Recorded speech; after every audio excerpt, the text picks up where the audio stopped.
நான் நம்புகிறேன் நம்முடைய வாழ்க்கையில் நம்ம நிறைய பேர் தோற்று போகக்கூடிய சூழ்நிலை.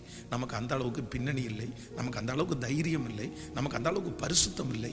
ஐயோ, நான்லாம் தோற்று போக வேண்டிய ஆள் தான், நான்லாம் விழுந்து போக வேண்டியது ஆள் தான்.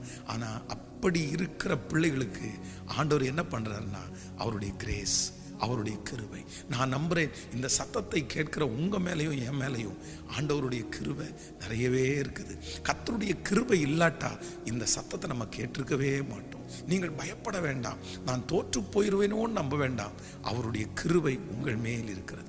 உலகத்தில் இருக்கிற நிறைய பேருடைய கிருபை இரக்கம் உங்களுக்கு கிடைக்காமல் இருக்கலாம்.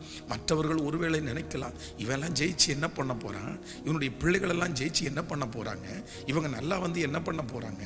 சுற்றி இருக்கிறவங்க நிறைய பேர் உங்களுடைய தோல்வியே பார்த்து கொண்டிருக்கலாம்.